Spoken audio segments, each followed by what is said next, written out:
एकादशी माता की जय। युधिष्ठिर ने पूछा, भगवान, आषाढ़ के शुक्ल पक्ष में कौन सी एकादशी होती है? उसका नाम और विधि क्या है, यह बतलाने की कृपा करें।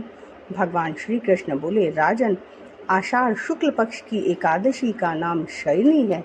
मैं उसका वर्णन करता हूँ। वह महान पुण्यमयी, स्वर्ग एवं मोक्ष प्रदान करने वाली, सब पापों को हरने वाली तथा उत्तम व्रत है। आषाढ़ शुक्ल पक्ष में शयनी एकादशी के दिन जिन्होंने कमल पुष्प से कमल लोचन भगवान विष्णु का पूजन तथा एकादशी का उत्तम व्रत किया है, उन्होंने तीनों लोकों और तीनों सनातन देवताओं का पूजन कर लिया।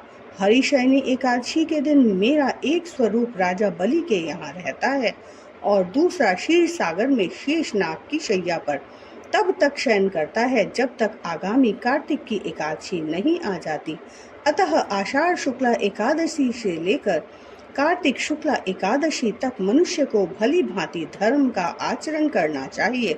जो मनुष्य इस व्रत का अनुष्ठान करता है वह परम गति को प्राप्त होता है। इस कारण यत्न पूर्वक इस एकादशी का व्रत करना चाहिए।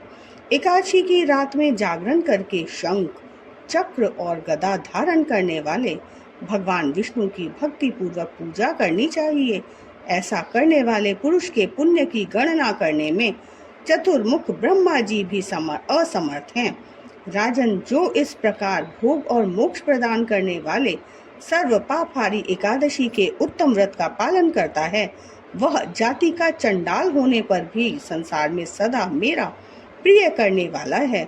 जो मनुष्य दीपदान, पालाश के पत्ते पर भोजन और व्रत करते हुए चौमासा व्यतीत करते हैं, वे मेरे प्रिय हैं।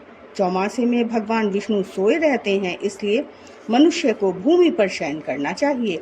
सावन में साग, भादो में दही, क्वार में दूध और कार्तिक में दाल का त्याग कर देना चाहिए। अथवा जो चौमासे में ब्रह्मचर्य का पालन करता है वह परम गति को प्राप्त होता है। राजन, एकादशी के व्रत से ही मनुष्य सब पापों से मुक्त हो जाता है।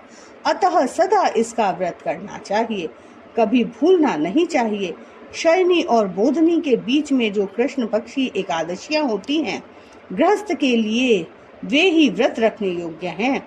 अन्य मासों की कृष्ण पक्षीय एकादशी गृहस्थ के रखने योग्य नहीं होती। शुक्ल पक्ष की एकादशी सभी को करनी चाहिए। जय माता मातेश्वरी की जय। जय एकादशी मैया की जय। विष्णु भगवान की जय। माता लक्ष्मी की जय। जय जय माँ।